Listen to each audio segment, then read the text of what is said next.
사랑하는 영일 성도 여러분, 하나님과 약속한 예배 시간이 되었습니다.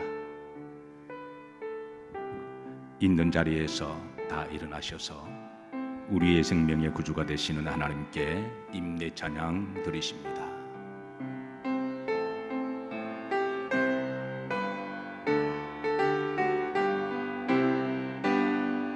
문들아 머리를 들릴지어다 영원한 문들아 영광의 왕 들어가시도록 영광의 왕 들어가신다. 문들아 머리 들어라 들릴지어다 영원한 문들아 영광의 왕 들어가시도록 영광의 왕 들어가신다. 왕께 만세 왕께 만세 당신은 영광의 왕이라 다 찬양 위대하신 왕.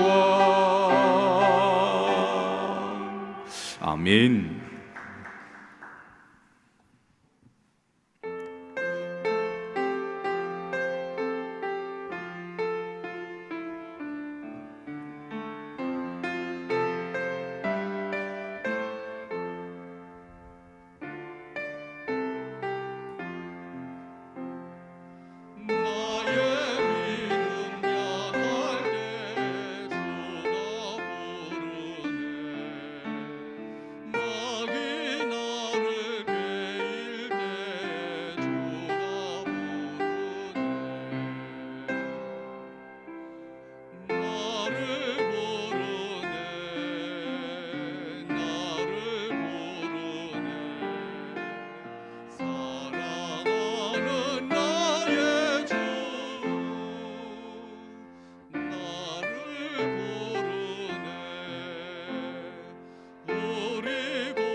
주와 함께 나 죽었으니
외로운 날이나 기쁜 때나 언제나 나와 함께 계시네. 언제나 주는 날 사랑하사 언제나 새 생명 주시나니 영광의 그날에 이르도록 언제나 주만 바라봅니다.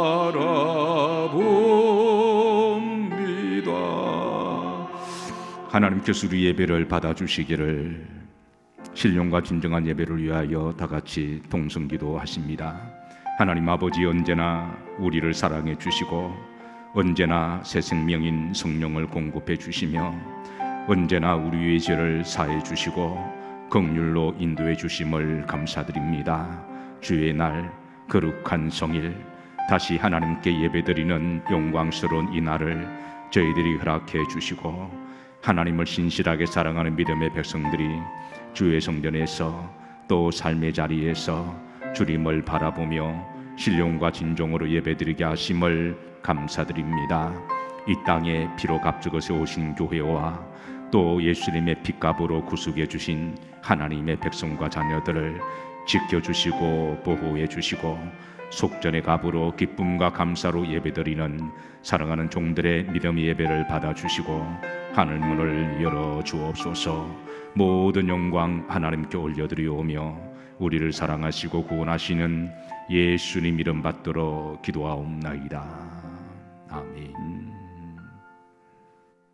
주님 앞에 나아갈 수 없을 때 주님 우리에게 먼저 오시사 우리를 만지시고 안으시는 우리 하나님 아버지, 허물과 죄를 지었음에도 불구하고 우리의 모든 걸 덮으시고 사랑하시는 하나님 아버지, 그러한 우리 하나님을 아버지라 부르며 각자의 처소에서 온라인으로 실시간 하나님의 성전을 사모하며 다니엘의 선지자처럼 무릎을 꿇었습니다.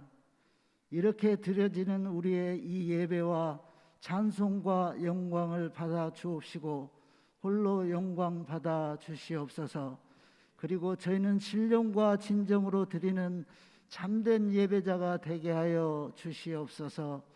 온 마음을 다하여 머리를 숙였습니다. 온 마음을 다하여 주님을 기다립니다. 이곳 각자의 처소를 주목하여 주옵시고 또한 하늘 문을 여시고 그곳에 임재하여 주시옵소서.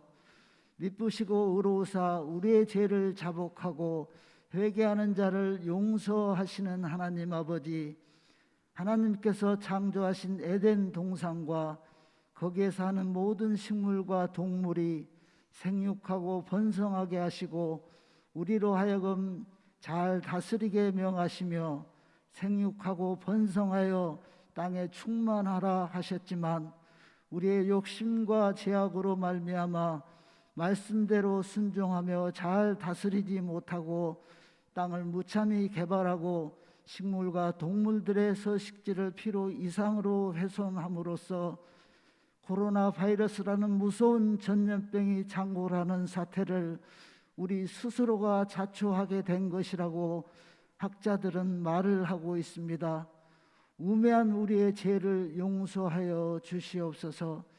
이같이 위험한 초유의 사태를 지혜롭고 슬기롭게 쳐나갈 수 있도록 은혜를 내리어 주시옵소서. 복에 복을 주시고 은혜와 은혜를 더하시는 하나님 아버지, 이제 아침 저녁으로 시원한 바람이 불어오는 9월의 첫 주일이 되었습니다. 풍요의 계절이라는 가을의 문턱을 넘었습니다. 하지만 온 나라는 계속되는 장마와 태풍 피해로 인하여 수재민들은 속출하고 강화된 사회적 거리두기로 인해 경제활동이 갑자기 위축이 되어 생활고에 힘들어진 가장이 늘어만 가는 심각한 위기에 처하여 있습니다. 그들에게 용기를 주시옵소서. 하나님의 말씀으로 위로를 얻게 하시고 달리다쿰 다시 일어나게 은혜와 복을 내려 주시옵소서. 또한 밤새워 고민하며 스스로 해결 못하는 문제를 안고 이 시간 간절히 기도하시는 분도 있습니다. 갈급한 기도를 들으시고 앞길을 열어 주시옵소서.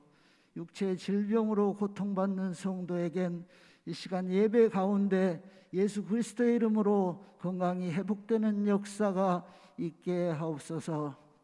하나님의 성전을 사모하는 다니엘의 기도를 들으시는 하나님 아버지, 이 시간 교회를 위하여 기도드립니다. 다시 성전이 회복되어 사랑하는 믿음의 형제 자매들과 함께 기도하고 함께 예배하며 마음껏 찬송하는 그날이 오기를 간절히 기도하오니 우리의 기도를 들으사 하루빨리 예방 백신이 발명되는 기적을 이루어 역사하여 주시옵소서. 다니엘의 기도로 하늘 문을 여시고 그들의 기도를 들으사 바빌론 포로 시절을 마감하듯이 코로나로 인해 포로된 저희들도 바이러스로부터 해방이 되는 역사가 이루어지기를 간절히 소망합니다.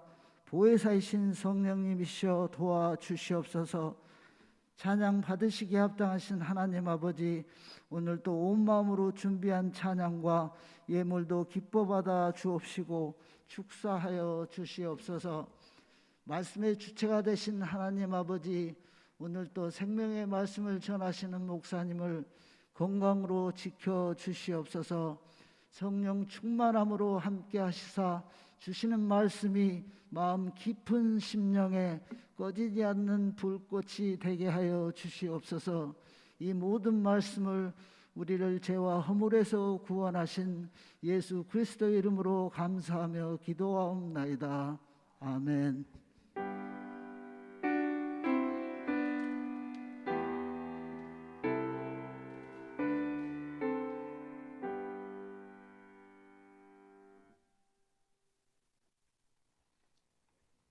할렐루야. 영일 새 소식입니다. 예배 안내입니다. 코로나19 재확산 방지를 위해 사회적 거리두기 정부 지침에 따라 비대면 예배로 드립니다. 오늘 주일 예배는 1, 2, 3부를 통합하여 오전 10시 30분 실시간으로 유튜브를 통해 예배드립니다. 2020년 서초지방 온라인 사경회가 오늘부터 13일까지 온라인으로 진행됩니다. www.서초지방.kr로 들어가셔서 기간 내에 아무 때나 수강이 가능하오니 강의를 들으시고 교회명과 이름을 기재하시면 수료가 됩니다. 우리 모두 힘든 시기에 말씀으로 위로받고 은혜 받는 시간 되시기를 바랍니다. 성도 소식입니다. 금주는 서정원 부목사님과 김경배 관리권사님의 휴가 기간입니다. 오늘의 강단 곳곳이는 강태원, 태영, 태환 형제의 생일에 감사하며 드렸습니다. 영일 성도 여러분 잘 지내고 계시지요? 코로나19로 인해 우리 모두의 삶에 말로는 도저히 설명할 수 없는 그런 일들이 너무 많이 일어나고 있습니다. 우리가 함께 모여 찬양하고 뜨겁게 기도하며 서로의 삶을 나누었던 그날처럼 예배할 수 있다면 얼마나 좋을까요? 하지만 그때가 얼마나 감사한 날들이었는지 알게 하심에 다시 한번 하나님께 감사를 올려드립니다. 함께 예배드릴 그날을 간절히 바라고 기다립니다. 영일 성도님들 사랑하고 축복합니다. 영일 새소식이었습니다. 할렐루야. 우리 예배를 받으시는 사랑의 하나님께 모든 영광을 올려드립니다. 영상으로 예배를 드리는 우리 영일 모든 성도님들에게 다시 한번 주님의 마음을 담아서 한 주간도 평안하시고 또 건강하시기를 기도하고 축복합니다. 비록 어려운 시기를 우리가 보내고 있지만 성경 말씀대로 항상 기뻐하고 쉬지 말고 기도하시고 또 범사에 감사와 더불어 그럼에도 불구하고 하나님의 선하신 뜻이 있는 줄로 믿으시기를 바라고 감사가 넘치는 한 주가 되기를 소망합니다. 우리가 지금 어려운 시기를 보내면서 어쩔 수 없이 비대면 영상 예배로 들으지만 그러나 이것은 어디까지나 한시적이고 정상적인 예배가 아닙니다. 시대가 어려워서 그런지 또 연계도 혼란하고 있습니다. 많은 사람들이 제게 또 문자로 묻기도 하고 또 이상한 영상이나 또 인터넷에 각종 신앙과 신학이라는 이름으로 또 목사님들이나 또 신학자라는 이름으로 또 이상한 궤변이 돌아다니고 있습니다. 우리 영일교회를 섬기고 영일교회와 성도님들을 보호하기 위해서 제가 이 시간 몇 가지 좀 광고를 드리고자 합니다. 정상적인 예배는 하나님의 전에서 몸과 영을 함께 드리는 예배입니다. 로마서 12장 1절에 보면 바울이 권면하기를 내 사랑하는 형제들아 하나님의 모든 자비하심으로 권하노니 너희 몸을 하나님의 기뻐하시는 거룩한 산제사로 드리라. 이것이 너희가 드릴 영적인 예배니라 그러셨습니다. 그러니까 몸 없는 영이 없고 영이 없는 몸이 없듯이 너희 몸을 거룩한 산제사로 드리라. 이것이 바로 영적 예배라고 하셨으니 그래서 우리 성도들의 하나님이 원하시는 예배는 하나님의 집에서 몸과 영이 함께 드리는 산제사 예배임을 믿으시기를 바랍니다. 히브리서 10장 25절에 보면 마지막 때 영적인 특징 중에 하나가 모이지를 피하는 어떤 사람들의 습관이나 어떤 영이 돌아다니면서 성전에서 모이지를 피한다고 했습니다. 어떤 이유든 요즘 이 시대가 그런 시대를 살아가고 있어요. 그래서 시대를 잘 분별하시면서 특별히 하나님은 이 땅에 성전을 세우시고 네 종류의 불을 끄지 않도록 명하셨어요. 첫 번째는 제단의 불을 꺼뜨리지 마라. 레위기 6장 9절에 있습니다. 제단의 불은 곧 제사를 드리는 곳을 말하죠. 그러니까 교회는 어떤 식으로든 예배의 불이 꺼져서는 안 됩니다. 두 번째는 성소 안에 있는 분향단의 불을 꺼뜨리지 마라. 출애굽기 27장 20절에 있는 말씀인데요. 이것은 곧 분향단의 불은 성도의 기도의 불이라고 말할 수가 있습니다. 어떤 어려운 시대라도 환난과 핍박이 있어도 교회는 기도의 불이 꺼지면 안 됩니다. 세 번째, 성소에 있는 금초대 메노라의 불인데요. 이 메노라의 불은 생명의 불, 진리와 말씀의 불이라고 말씀드릴 수가 있습니다. 교회는 강단에서 하나님의 말씀이 끊어지면 안 됩니다. 그래서 하나님은 이 세 종류의 불은 어떤 일이 있더라도 꺼뜨리지 말고, 그리고 이 세 종류의 불씨가 살아있으면 때가 되면 하나님은 회복하게 하시고 또 부흥의 불씨로 사용하실 것입니다. 그리고 마지막 데살로니가전서 5장 19절에 보면 성령을 소멸치 말고 각 성도들의 마음속에 있는 성령의 불은 각자가 잘 지키고 보존해야 됩니다. 그래서 이 네 가지 불은 하나님이 꺼뜨리지 말라 그렇게 하셨으니까 여러분 어려운 시대를 보내고 있습니다. 이런 틈을 타서 각종 이름으로 연계도 혼란해진 틈을 타서 이제 이 불씨를 끄고자 하는 그런 일들이 있는데, 그래도 분명한 것은 하나님은 살아계시고 어떤 시대든 항상 남아있는 자를 남겨두시고 또 알곡 성도를 하나님은 연걸어가게 하십니다. 우리 한국교회가 이번 계기로 알곡 교회가 되기를 바라고 또 알곡 성도들이 많이 나오기를 바라고, 그리고 전 세계에 우리 한국교회가 왕같은 제사장과 같은 나라가 되기를 소망합니다. 그리고 한국교회 안에 우리 영일교회가 알곡교회가 되기를 원하고 우리 영일 성도님들이 알곡 성도들이 되기를 소망합니다. 어쨌든 끝까지 남아있으시고 또 성령의 불을 잘 지키시기를 주의 이름으로 축복합니다.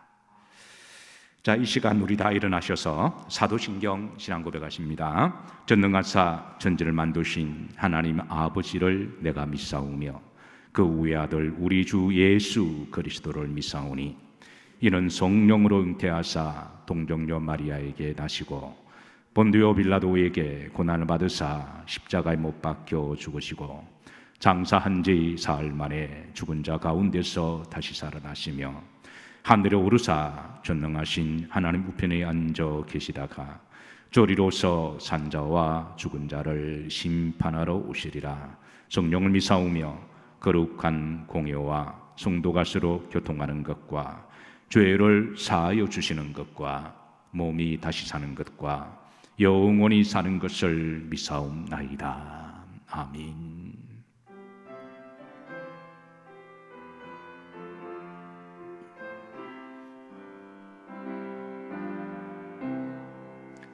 내 주 예수 주신 은혜 안 높건만 인연과 내 죽음과 받으리니 주 예수여 내 정성을 받으소서.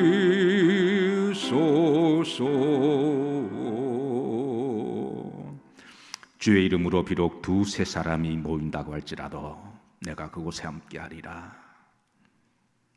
전능하신 하나님을 나의 하나님으로, 구속하신 예수님을 나의 구주로, 믿는 자들에게 성령을 주시는 그 성령의 믿음으로 오늘 성전에서 모여서 예배드리는 남은 자들의 예배와 또 있는 삶의 자리에서 예배드리는 우리 사랑하는 모든 믿음의 권속들, 하나님의 자녀들의 예배를 받아주시고 주님 홀로 영광 받아 주옵소서. 비록 어려운 시대를 지나가고 있지만 하나님의 선하신 뜻이 있는 줄로 믿습니다. 때가 되면 정금같이 나오게 하옵시고 알곡으로 거듭나게 하옵소서. 지난 한 주도 하나님 은혜로 우리 삶의 현장을 지켜주심을 감사드립니다. 믿음으로 살았습니다. 기도로 살았습니다. 성실과 정직하게 살았습니다. 힘든 일이 있어도 우리가 마음에 혹이라도 원망이나 불평을 품지 않고 그럼에도 불구하고 사랑으로 믿음으로 살아왔습니다. 살아가는 종들의 한 주간의 삶도 지켜주심을 감사드립니다. 오늘 성일 여호와를 앙망하는 자들에게 새 힘을 공급해 주옵시고 하나님의 형상을 회복하게 하옵시고 예수님의 마음을 품게 해 주옵소서. 혹이라도 한 주간 동안에 마음에 쌓인 아픔과 상처와 풀지 못하는 용서와 고통이 있으면 다 풀어버리게 하시고 다 예수님의 이름으로 용서하게 하옵시고 다 사랑으로 품고 이해할 수 있도록 우리의 마음을 주관해 주옵소서. 각자 믿음과 기도 제목과 비전을 담아 주님 앞에 생명의 속전의 예물을 올려드립니다. 주님 친히 받으시고 축사해 주옵소서. 한 주간 삶도 우리 삶의 영역이 선교의 짐을 믿음으로 고백합니다.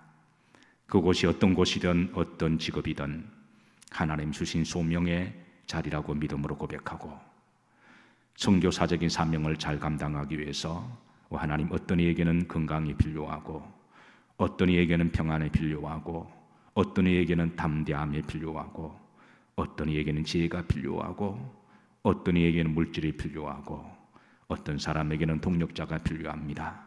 주님 때를 따라 공급해 주옵소서.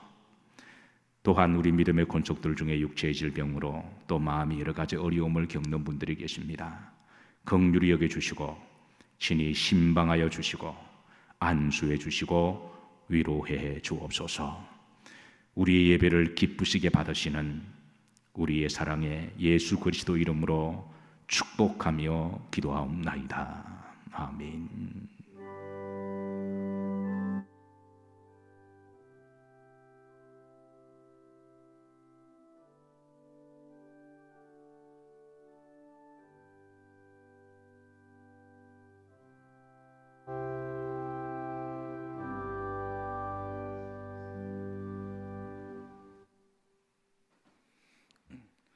오늘 우리에게 주시는 하나님의 말씀은 신약성경 마태복음 4장 3절에서 4절까지입니다.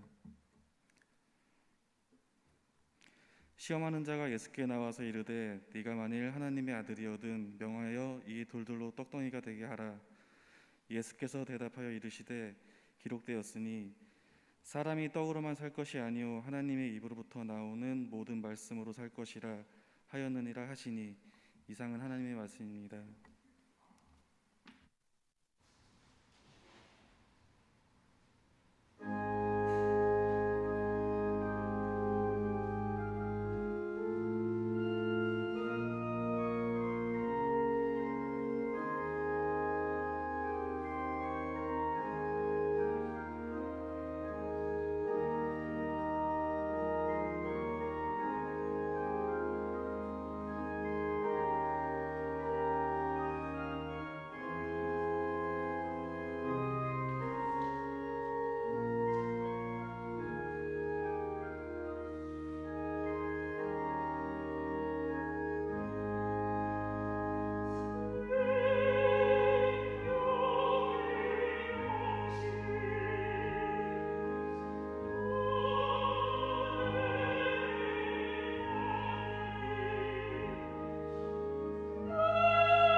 우리 이하영 성도의 찬송입니다. 찬송을 들으면서 어찌 저렇게 찬양을 잘할까 감동이 되고 은혜가 됩니다. 다시 한번 감사드리고 또 하나님의 은혜가 오늘 찬양 가사 내용처럼 생명의 양식이 여러분들에게 힘이 되고 또 능력이 되기를 기도하고 축복합니다. 자, 하나님 우리에게 주신 말씀입니다. 강의 순수에 이어서 예수님의 공생의 사역의 준비 중에 세 번째 말씀인데요. 이제 예수님께서 광야에서 시험을 당하시는 그런 내용의 말씀입니다. 자, 여러분 잘 아시는 말씀 내용이기도 합니다. 워낙 이 사건은 드라마틱하고 워낙 임프레시브하기 때문에 많은 성도들이 이 예수님이 당하신 세 가지 시험의 종류를 잘 알고 계시는 것으로 그렇게 가늠이 됩니다. 첫 번째 시험은 이제 돌을 빵으로 되게 해라라고 하는 시험이죠. 두 번째는 성전의 높은 곳에 올라가서 뛰어내리라. 그러면 천사가 내 발을 붙들어서 상하지 않게 하리라라고 하는 시험이었고, 세 번째 시험은 온 천하 만국을 보여주면서 나에게 절을 하면 내가 모든 영광을 주겠다라고 하는 이 시험의 종류가 이제 마태복음 4장의 11절까지 우리들에게 주시고 있습니다. 사실 저도 신앙생활을 처음 시작하면서 이 시험이 굉장히 인상적이었고 그리고 드라마틱하고 감동적이었어요. 그런데 얼마 지나고 나서 이런 궁금증이 생겼습니다. 이 세상에 시험의 종류들이 굉장히 많잖아요. 우리가 살아가다 보면. 그런데 왜 하필 마귀가 이 세 종류의 시험을 가지고 예수님을 시험하셨을까라고 하는 궁금증이 들었습니다. 우리가 살아가다 보면 시험의 종류가 굉장히 많은데, 그래서 이 세 가지 종류의 시험, 왜 이것을 가지고 예수님을 시험하셨을까? 이게 이제 제가 가지는 궁금증이었습니다. 자, 그런데 오늘 이제 이 세 가지 시험에 대한 두 가지 이유가 있습니다. 마귀가 그 많은 시험들을 놓고 이 세 가지 시험을 한 두 가지 목적이 있는데요. 첫 번째가 바로 구약의 사건과 매우 밀접하게 연관되어 있습니다. 그래서 이 마귀가 하는 세 가지 시험을 우리가 철저히 구약적인 백그라운드와 사건과 영적인 이해가 없이는 오늘 신약에 나온 마귀가 세 가지 시험에 대한 동기를 우리가 알 수가 없어요. 그래서 구약적인 이해를 가지고 있어야 됩니다. 구약적인 관점에서 이 세 가지에 대한 우리가 시험을 접근을 해야 되고요. 세 번째, 마귀의 시험의 목적은 결론적으로 메시아 사역을 하지 못하기 위함입니다. 만약에 예수님이 이 세 가지 시험 중에 하나라도 넘어지셨다면, 주님이 오신 목적은 우리를 구원하시기 위한 게 궁극적인 목적이니까, 물론 주님이 오셔서 우리를 위로도 하시고 우리를 사랑하시고 우리의 병도 고치시고 우리를 낫게도 하시지만, 그러나 그건 어디까지나 궁극적으로 우리를 구원하시기 위한 목적이셨습니다. 다른 것은 다 구원을 위한 하나의 수단이고 가는 길목이었지, 병 고침 자체가 목적이거나 어떤 빵 자체가 목적이 아니라고 하는 것이죠. 궁극적으로는 구원이 목적이신데, 그래서 마귀의 시험의 목적은 예수님을 궁극적으로 메시아 사역을 하지 못하도록 시험에 넘어지게 함으로써, 그래서 시험의 목적을 가지고 있었던 거죠. 주님은 이 메시아 사역을, 이 시험을 이기심으로 사역을 성공적으로 하시게 됩니다. 이건 우리도 마찬가지인데요. 우리가 광야 같은 인생 여정을 걸어가면서, 사막 같은 여정을 걸어가면서 수없는 시험을 많이 받습니다. 시험이 없는 사람이 있을까요? 시험이 없는 무대가 있을까요? 시험이 없는 시대가 있을까요? 없습니다. 중요한 것은 내가 그 시험에 넘어지게 되면 우리는 믿음 생활을 할 수가 없습니다. 분명한 것은 예수님이 시험에 넘어졌다면 메시아 사역에서 탈락되시듯이 우리도 시험에 넘어지게 되면 믿음 생활을 건강하게 할 수가 없고요. 어떤 사람은 이단에 빠지거나, 어떤 사람은 세상에 빠지거나, 어떤 사람은 다른 것에 빠지게 되는 거죠. 역사 속에 신앙생활을 하다가 그런 데 빠져서 하나님을 떠난 사람들이 많습니다. 그래서 우리가 시험을 우리도 이기지 못하면 우리는 사명도 감당할 수가 없습니다. 하나님 우리들에게 주신 사명이 있는데요, 시험 들면 그 사명 하기가 싫어지고 할 수가 없어요. 사랑하는 성도 여러분, 어떤 종류의 시험이라고 할지라도 그 시험에서 이기고 승리하시기를 주의 이름으로 기도하고 축복합니다. 어쨌든 시험은 이겨야 됩니다. 자, 3절에 보십시다. 3절에 보면 시험하는 자라고 그렇게 말씀을 해주고 있습니다. 시험하는 자, the tempter라고 그렇게 번역을 해줘요. 근데 1절에 보면 마귀가 예수님을 광야에서 시험했다라고 그랬거든요. 그래서 1절에 보시면 그때의 중반절에 마귀에게 뭐를 시험을 받으러 the devil이라고 그랬습니다. 왜 마귀를 시험하는 자로 이중적 의미를 가지고 번역을 했을까요? 그것은 마귀가 필요하면 얼마든지 위장을 해서 사람으로 위장을 해서, 사람 자체가 마귀라는 말은 아니지만 사람은 영적인 존재니까 사람 속에 들어가서 얼마든지 그 사람을 마귀의 도구로 쓸 수가 있다는 거예요. 그래서 3절에는 시험하는 자로 그렇게 알려주고 있습니다.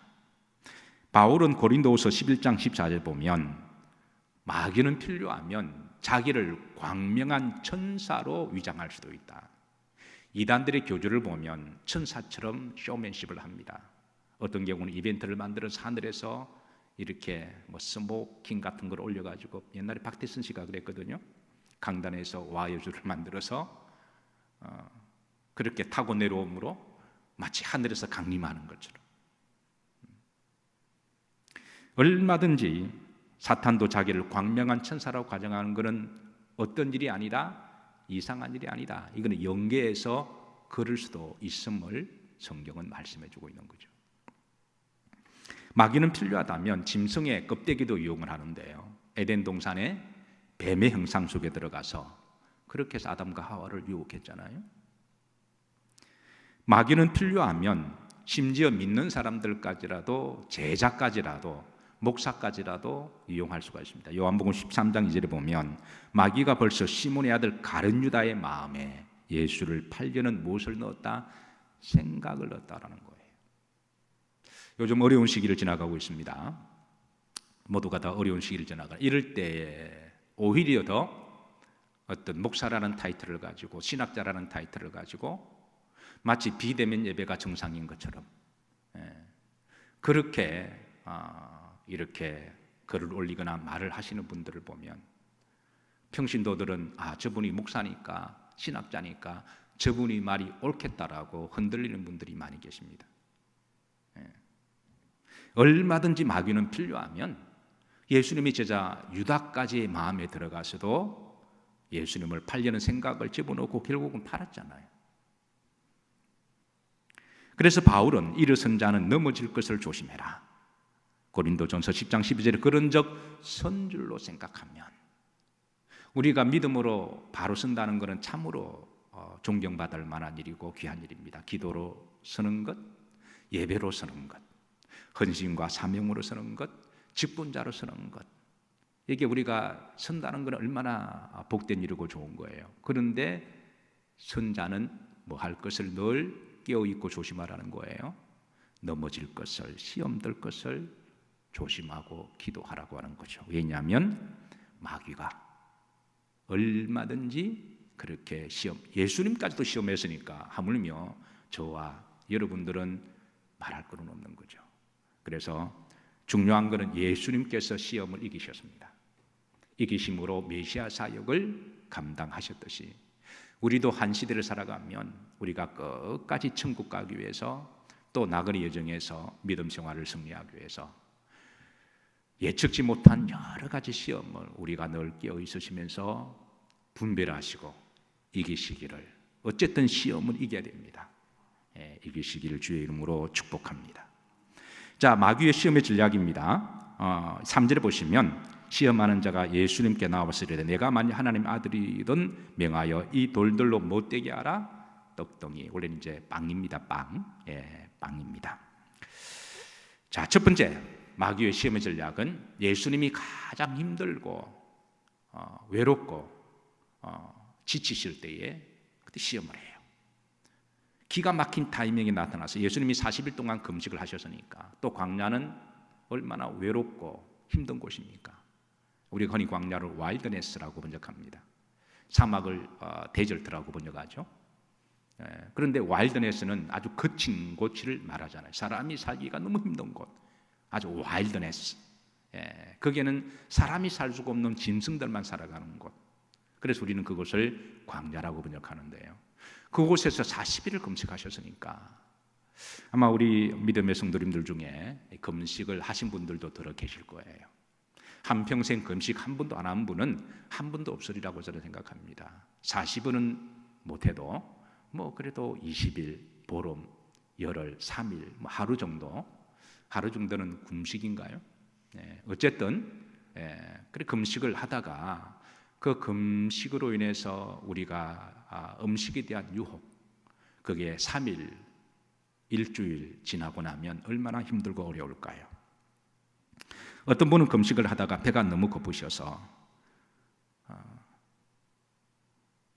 그냥 보는 것마다 다 먹는 거로 보인다는 거예요. 지나가는 사람도 먹는 거로 보이고. 중요한 것은 마귀가 지금 예수님께서 가장 힘드실 때, 외로우실 때, 연약하실 때, 예수님도 인간의 몸으로 오셨기 때문에 바로 그럴 때에 전략을 짜서 기가 막힌 타이밍을 맞추어서 시험을 한 거죠. 마귀는 그 사람이 가장 약한 부분을 알고 있습니다. 그러니까 마귀는 여러분과 저의 가장 약한 부분을 알고 있어요. 어떤 사람은 돈에 약합니다. 어떤 사람은 이성에 약해요. 어떤 사람은 음란에 약하고요. 어떤 사람은 자존감에 약하고, 어떤 사람은 이제 성질에 약하고, 어떤 사람은 상처에 약해요. 어릴 때 상처가 많아서 그거 딱 건드리면 거의 뭐 광기를 발할 정도로. 어떤 사람은 학식에 사실 좀 우리가 뭐 학위를 안 받아도 되는데 꼭 이 공부 이야기만 하면 또 그렇게 예민하게 받아들이는 분이 계십니다. 어쨌든 마귀는 우리의 가장 약한 부분을 알고 있습니다. 그리고 살아가다 보면 우리가 위기를 만나기도 하고 또 힘든 시절이 있습니다. 그래서 엎친 데 덮친다라는 말이, 한꺼번에 온다라는 말이. 그럴 때에 마귀가 기가 막힌 타이밍을 맞추어서 그렇게 그 사람이 힘들고 어려울 때 약한 부분을 건드려서 그렇게 시험할 때가 있습니다. 그래서 우리 그리스도인들은 내가 잘 나가고 내가 건강할 때는 뭐 괜찮아요. 근데 힘들고 어려울 때, 모든 사람이 다 떠났을 때에 엘리야처럼 철저하게 로뎀 나무 위에서 혼자밖에 없을 때, 그래서 엘리야가 나를 죽여줘, 이거는 자살하겠다는 거거든요. 우울증에 빠져서 인생 끝내겠다는 말이잖아요. 그럴 때 하나님은 천사를 보내주셔서 위로하셔서 회복시켜 주셨지만, 어쨌든 우리도 내가 가장 힘들고 어려울 때를 더 조심하고 더 기도해야 될 줄로 믿으시길 바랍니다. 지금 한국교회가 어려움을 직면하고 있습니다. 그래서 영계가 혼탁해지고 더 이렇게 기성을 부를 수도 있습니다. 이럴 때 우리 그리스도인들이 우리가 기도하고 인내하면서 우리가 믿음으로 잘 분별하고 승리하시기를 기도하고 축복합니다. 두 번째 마귀의 전략은요, 내가 하나님의 아들이거든 이라는 말을 단서를 붙입니다. 내가 하나님의 아들이거든. 여러분, 이 말은 그냥 son of man이라는 말의 의미가 아닙니다. 우리가 말하는 인자라는 의미가 아니라 이거는 구약의 메시아의 또 다른 표현의 양식이었습니다. 구약에서는 앞으로 오실 분은 하나님의 아들이다. 그래서 신약에 와서 히브리인들은 이 용어를 일반 사람들에게 쓰지 못한 용어였어요. 그러니까 마귀가 예수님에게 너가 하나님의 아들이, 이건 이제 너가 메시아라면, 예수님은 그동안 자신의 정체를 숨기셨습니다. 왜냐하면 때가 되지 않으셨기 때문에. 그래서 30살까지 공생에 하기 전까지는 예수님은 철저하게 초야에 묻혀서 드러내지 아니하고 때를 기다리신 거죠. 그래서 마태복음에는 때가 되매라는 말이 많이 등장하는 것은, 그거는 이제 주님이 구원의 때가 되셔서 요단강에서 세례를 받으시고, 그리고 메시아 때 얼마 남지 않으셔서 이제 주님은 광야로 들어가셔서 이제는 공생애를 이제 적극적으로 준비하시는데, 이제는 주님의 정체를 드러낼 때가 된 거죠. 이미 요단강에 세례를 받고 올라오실 때 하나님이 이제 비둘기처럼 내려오게 하시고, 이미 이제 주님의 정체가 이제 드러나게 되었습니다. 그래서 마귀가 마귀도 알았던 거죠. 마귀도 예수님의 정체를 알고 너가 그 메시아냐? 너가 구약에서 오기로 한 바로 그 메시아냐? 그러면 그 메시아를 무너뜨려야만 마귀의 왕국은 퍼질 것이고 또 구원받지 못하게 할 거니까. 그래서 예수님은 어떻게 하든 넘어뜨려야 하는 것이죠. 그래서 전제가 있습니다. 너가 메시아라면 너 그만한 능력이 있지 않냐? 너 이 돌들을 가지고 빵을 만들어서 너가 먹을 수 있지 않냐? 너가 명해라. 오늘 이제 3절에 보시면 내가 만일 하나님의 아들이거든 명하여. 너 그 정도 능력이 있지 않냐? 너가 만약 그거 하지 못하면 너는 가짜다. 너는 메시아가 아니다. 메시아는 그런 능력이 있으니까 해라. 그런데 여러분, 지난주에 제가 그림을 통해서 말씀드렸지만 광야에서 이 돌들은 꼭 동글동글해서 꼭 보기에 따라 빵처럼 보입니다. 우리가 금식을 하면 모든 게 다 음식으로 보이잖아요. 그러니까 마귀가 그런 부분도 이용했던 것 같아요. 광야에 돌들이 많으니까. 사진 좀 올려주시겠어요? 사진 올려주시면 이게 이제 제가 유대 광야에 찍은 사진인데요. 여기 보면 이 동글동글한 돌들이 많아요. 좀 모서리 난 뭐 그런 돌들이 있지만 동글동글한 빵 같은 거. 그게 딱 보기에 따라 이게 꼭 빵처럼 보이기도 하죠. 그러니까 너는 능력이 있으니까 해라는 거죠. 너가 만약에 메시아라면, 하지 못하면 이거는 메시아가 아니다라고 하는 함정이 들어가 있습니다. 그런데 주님은 자기를 위해서 주님의 권능을 사용하지 않으셨습니다. 주님은 그런 능력이 있음에도 불구하고 자신을 위해서는 그 메시아 권능을 사용하지 않으셨어요. 자, 이 세 번째 마귀의 시험은요, 구약의 만나 사건과 매우 밀접한 연관이 있습니다. 그래서 구약의 만나적 개념을 가지고 이 마귀의 시험을 우리가 풀어야 되는데요. 출애굽기 16장에 보시면 이스라엘 백성들이 출애굽을 할 때에 하나님이 광야에서 만나를 주시죠. 그리고 광야의 여정은 우리 인생의 여정을 이야기하는 것이고, 그리고 40년 동안 하나님께서 하늘에서 만나를 주셨습니다. 그리고 히브리인들에게 있어서 앞으로 오실 메시아는 이 광야에서 만나를 주실 것이다 라고 하는 그런 기대가 있었습니다. 구약에 하나님이 만나를 주셨던 앞으로 오실 메시아는 우리들에게 먹거리를 해결해 주실 것이다 라고 하는 신뢰와 믿음이 있었던 거죠. 따라서 마귀가 예수님에게 너가 하나님의 아들 메시아라면 너가 명령하여 이 돌들을 빵이 되게 해라. 이거는 반은 맞는 말입니다. 구약에 오실 메시아는 이 만나를 주실 분이라고 예언되어 있으니까. 근데 주님은 받는 말이지만 반은 틀린 말이어서 이 부분에 대해서 주님께서는 그 돌을 빵으로 만들지 아니하셨습니다. 자, 그런데 예수님께서는 어떻게 해서 이 마귀의 시험을 분별하셨을까요? 1절에는 영적인 존재로 The Devil이라고 번역을 했고, 예수님 앞에 나타날 때는 마귀의 형상은 사람의 모양으로 나타났기 때문에 우리가 기본적으로 사람을 만나면, 기본적으로 우리가 사람을 처음 만나면 다 인격적으로 서로 좋은 그런 인상을 가지고 만나잖아요. 그게 그 사람을 만나는 예우고 자세죠. 사람을 처음 만날 때부터 아래로 훑어본다거나 저 사람 나쁜 사람이 아닐까, 그런 그 사람에 대한 예우 과정은 아니라고 생각합니다. 어떤 사람을 만나든 다 좋은 사람으로, 선한 사람으로, 그리고 우리가 그런 신뢰를 가지고 그 사람을 만나는 게 예우잖아요. 아마 예수님 앞에 나타난 마귀의 영이 들어간 사람도 광명한 천사처럼 아주 이렇게 젠틀하고 멋있는 모습으로 나타났을 거예요. 그런데 예수님은 그 사람을 어떻게 분별하셨을까? 오늘 시대에 우리가 여러 가지 시험을 당하지만 시험 중에 사실 사람을 통해서 당하는 시험이 제일 어려울 수도 있습니다. 몸에 칼을 맞으면 세월 지나면 몸에 칼은 상처가 이렇게 회복됩니다. 흔적은 남아도 회복은 돼요. 그런데 사람에게 당한 상처는 한평생 그게 고통이 될 수가 있는 거거든요. 그래서 예수님은 어떻게 이 시험을 분별하시고 이기셨을까? 첫 번째, 말씀으로 분별하시고 이기셨어요.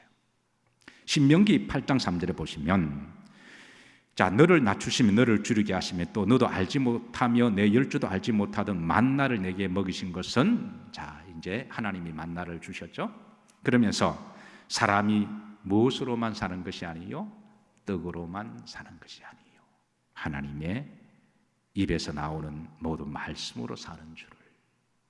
그러니까 구약의 하나님이 광야의 백성들에게 만나를 주시면서 내가 너희들에게 육의 양식을 주기는 하지만 그러나 본질은 앞으로 오는 영의 양식이 본질이다. 그림자가 본질이 아니라 실체가 본질이듯이, 만약에 광야의 만나가 본질이면 가나안 땅에 들어가서도 하나님이 만나를 계속 주지 않으셨을까요? 근데 가나안 땅에 들어갔을 때는 만나를 다 끊어버리셨거든요. 왜냐하면 가나안 땅에 들어가서 필요가 없으니까. 그러니까 구약의 만나는 광야에서 필요한 것이지 하늘나라에 가서는 필요가 없습니다. 그래서 예수님께서 마귀가 너가 이거를 떡을 만들어서 사람들에게 줘, 너가 먹거리를 해결해 줘, 경제 문제만, 이 바보야, 문제는 경제야, 그러면 너 대통령 될 수가 있어. 그렇게 된 사람이 있죠. 바보야, 경제야. 그런데 예수님께서는 그렇게 하실 수도 있으시지만 주님의 대답은 신명기 8장, 이게 지금 이 사건이 신명기 8장이 배경입니다. 광야의 마귀의 시험은 지금 신명기의 사건에 대한 재현이고 여기에 대한 시험입니다. 그래서 만약에 예수님이 구약의 성경과 사건을 알지 못하면 그대로 넘어지겠죠. 오늘 대부분 이단들이 성경을 부분적으로 인용하고 자의적으로 해석해서 성도들을 미혹하는데, 넘어가는 사람들은 대부분 성경을 몰라서 반밖에 모르는 거예요. 선무당이 사람 잡는다고, 그래서 교주들이 항상 성경을 이리저리 비틀고 왜곡해서 어설프게 아는 사람들을 집중적으로 성경 가지고 시험해서, 그래서 이단들이 다 그렇게 넘어간 거거든요. 근데 예수님은 마귀가 성경 가지고 시험했을 때 성경 가지고 성경으로 분별하시고 성경으로 이기십니다. 사람이 뭐로만 살 것이 아니요 떡으로만. 그렇다고 주님은 사람이 빵 자체를 부인하지 않으셨습니다. 우리가 육이기 때문에 빵 먹어야 됩니다. 살아가는데 돈도 필요하고 옷도 필요합니다. 그 자체를 부정하지 않으셨어요. 그런데 떡만 있으면 된다 하고, 이게 문제라는 거예요. 돈만 있으면 된다, 내가 집만 있으면 된다, 내가 이 세상에서만 잘 살면 된다, 이게 마귀의 소리라는 거예요. 돈만 있으면 될까요? 빵만 있으면 되나요? 그런 사람은 안 죽습니까? 그런 사람은 병이 안 찾아올까요? 그래서 주님께서는 사람이 빵으로만 살 것, 빵도 필요하지만 우선순위를 말씀하십니다. 그러니까 첫 번째는 말씀으로 분별하시고 이기셨고요. 여러분, 하나님의 말씀을 잘 들으시기를 주의 이름으로 축복합니다. 말씀을 늘 묵상하시고 암송하시고 예배 때마다 말씀을 불러 듣지 마시고, 이 벌이 사투리인가요? 그냥 대충 비몽사몽간에 듣지 마시고 내가 정신을 똑바로 차리고 들으려고 애를 쓰면 하나님 우리를 긍휼히 여기사 그 말씀 우리 신비에 새기게 하실 줄로 저는 믿습니다. 그 자세가 중요하다는 것이죠. 지금 영상으로 예배드리는 우리 성도님들도 장소가 중요하긴 해요. 영상으로 드리다가 화장실 왔다 갔다 하시고, 영상으로 드리다가 일어났다가 왔다 갔다 하시면 그 예배가 온전히 집중할 수가 없잖아요. 빨리 성전 예배가 회복되면 간절히 기도하시기를 주의 이름으로 기도하고 축복합니다. 두 번째, 주님께서는 우선순위를 말씀하셨습니다. 떡으로만, 떡도 필요하다, 돈도 필요하다, 건강도 필요하다. 그러나 우선순위가 있다. 하나님의 말씀이 우선순위다. 주님은 요한복음 6장에서 베세다 광야 사건에서 기적을 행하십니다. 이것도 출애굽기 6장하고 또 오늘 본문하고 또 만나 사건과 밀접한 예언의 성취적인 사건인데요. 출애굽기 16장에 하나님이 만나를 주셨던, 예수님은 베세다 광야입니다. 와일드네스. 광야에서 자기에게 오는 무리들에게 음식을 나눠주셨어요. 이거는 구약에 오실 메시아에 대한 예언의 성취의 능력을 드러내시는 거예요. 자, 그러면서 주님께서는 오는 이들에게 마음껏 원하는 양식을 주셨지만 요한복음 6장 49절에 그 사건으로 끝내지 아니하시고 49절에 보면 너희 조상들은 광야에서 만나를 먹을수도 죽었거니와 라고 주예를 풀어주십니다. 그러니까 요한복음 6장의 사건은 출애굽기 16장에 대한 주회적인 사건입니다. 하나님이 구약에서 만나를 주셨던 나도 광야에서 너희들에게 만나를 준다. 그러나 구약에 하나님이 말씀하셨듯 만나가 목적이 아니라 하늘의 양식이 목적이다. 내가 너희들에게도 이야기한다. 이 만나를 보고 나를 쫓아오지 마라. 그래 어떤 사람은 만나를 먹고 예수님이 정치적인 다윗처럼 대통령을 삼으려고 쫓아올 주님 도망가셨잖아요. 왜? 그게 본질이 아니기 때문에. 너희 조상들은 광야에서 만나를 먹어도 죽었다. 그러면서 50절에 이어서 하시는 말씀이 이는 하늘에서 내려온 떡이니 사람을 하여금 먹고 죽지 않게 하는 것이라. 자신을 가리켜서 나는 하늘에서 내려온, 원문에 보시면 메나 만나라고 되어 있습니다.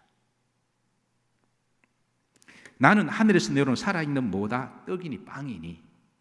이게 번역상 옛날에는 우리나라 빵이 없으니까 떡으로 번역했는데 빵이죠. 사람이 이 빵을 먹으면 뭐하리라? 영생하리라.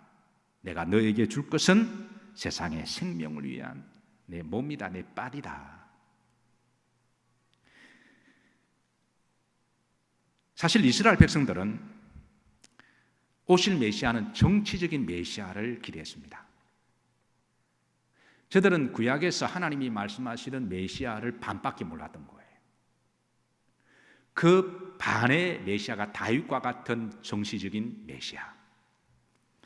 그분이 오시면 로마 식민지에서 우리를 독립시켜 주실 것이고, 그분이 오시면 다윗 왕자를 앉으셔서 다윗 시대처럼 유토피아적인 왕국을 이루실 것이고, 그분이 오시면 예나 지금이나 먹거리, 경제 문제를 일으켜 주셔서 더 이상 먹는 문제나 굶어 죽는 사람도 없을 것이고 어려움을 당한 사람이 없을 것이고, 이게 이제 이스라엘 히브리인들이 기다리던 다윗과 같은 메시아입니다. 그런데 예수님은 나는 그런 정치적인 메시아가 아니라는 거예요. 그래서 주님은 오셔서 로마를 뒤집는 그런 혁명적인 일은 하지 않으셨습니다. 로마가 그게 그렇다 로마 정부 하는 게 옳으냐? 그게 아닙니다. 분명히 그걸 옳은 건 아니지만 그렇다고 주님 그걸 뒤집지는 않으셨어요. 왜냐하면 그게 본질이 아니기 때문에. 주님은 본인은 구원의 메시아이심을 점령하신 거예요. 주님은 자신이 이 땅의 유대 나라만을 위한 정치적인 메시아로 오신 게 아니라 이 세상의 모든 민족과 모든 나라를 제자로 삼아 모든 나라를 위한 구원자로 오셨지, 유대 나라만을 위한 메시아로 오시지 않으시는 거죠. 주님은 유대인들만을 위한 구세주가 아니라 이방인이라고 할지라도 모든 사람들을 위한 구원자로 오셨지. 그래서 주님께서는 바로 마귀가 시험하는 이 시험을 단호하게 거절하신 거예요. 그러면서 주님께서는 나는 하늘에서 내려온 살아있는 만나다.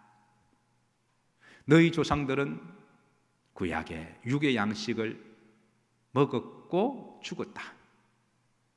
그러나 나를 먹는 자는 영생하리라. 이것을 먹는 자마다 누구든지 하나님의 자녀가 되는 권세를 주셨다. 이게 바로 주님이 이 마귀가 시험하는 본질을 정확하게 깨뜨리시고, 그리고 이 시험을 분별하시고 이기신 거죠. 그리고 주님은 우리들에게 성찬식을 친히 보여주시고, 그래 요한 6장 후렴 여러분 성찬식을 하십니다.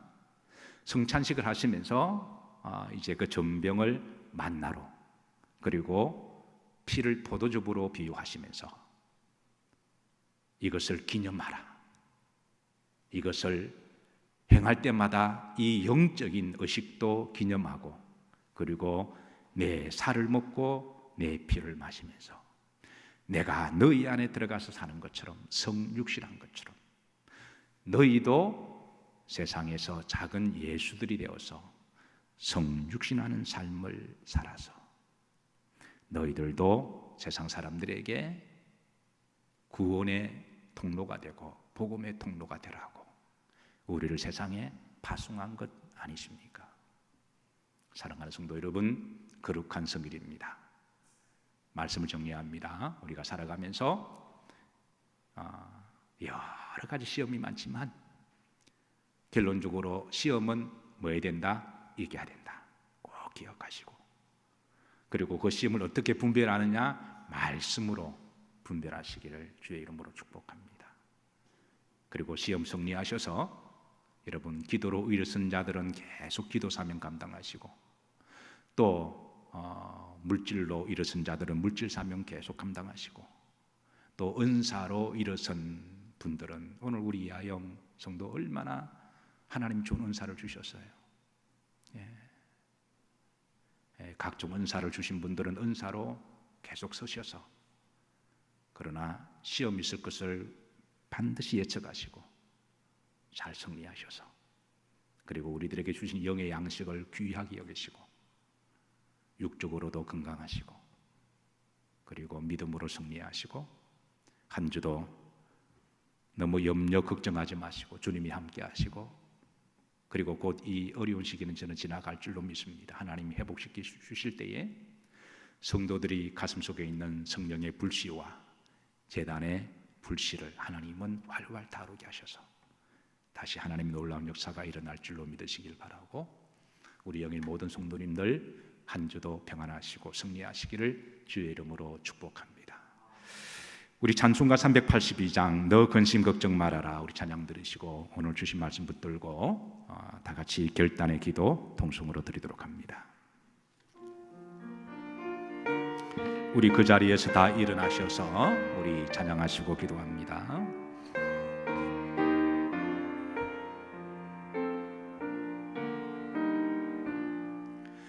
너 근심 걱정 말아라, 주 너를 지키리,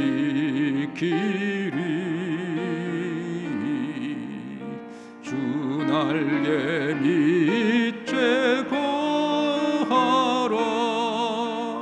주 너를 지키리, 주 너를 지키리. 아무 때나 어디서나 주 너를 지키리,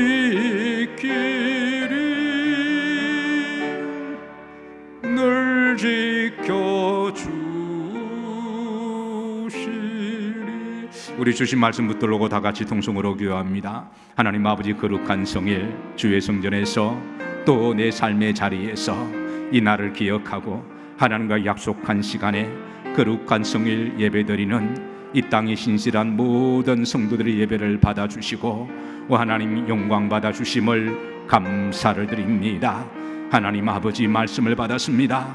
하나님, 우리가 나그네 정을 광야 같은 곳에 살아가면서 예측하지 못한 여러 가지 시험을 당할 때에 말씀으로 잘 분별하게 하옵시고 어떤 시험이든 이기게 하여 주옵소서. 일어선 자들은 끝까지 일어서게 하여 주시고 또 주신 사명 잘 감당할 수 있도록 축복해 주옵소서. 하나님, 사람이 떡으로만 살 것이 아니요 하나님 입에서 나오는 생명의 양식으로 영의 만나로 살 것이라고 말씀하시고, 주님이 이 땅에 오셔서 우리에게 생명의 양식이 만나가 되어 주시고 성육신해 주심으로 우리들에게 기념하게 하시고 예수님을 우리의 나의 구주로 영접하는 자들에게 하나님의 자녀가 되는 축복을 주심을 감사를 드립니다.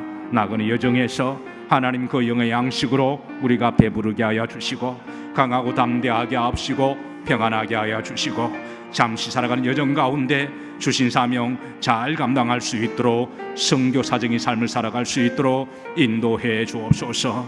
우리가 어디를 가든 어느 곳에 있든 간에 하나님 우리를 지켜주시고 우리를 인도해 주심에 우리가 너무 지나치게 염려하거나 걱정하거나 두려워하지 않게 하옵시고 평안하게 하옵시고 담대하게 하옵소서. 예수님 이름 받들어 기도하옵나이다. 아멘. 이제는 우리 주 예수 그리스도 은혜와 성부 하나님의 크신 사랑과 성령님의 감동과 교통하심이 오늘 주신 말씀대로 순종하며 그렇게 살아가기를 다짐하고, 어디를 가든 선교 현장이고 선교지로 복음의 통로로 믿고 살아가기를 다짐하는 사랑하는 성도님들 머리 위에 지금부터 영원토록 함께 하시기를 축원하옵나이다. 아멘.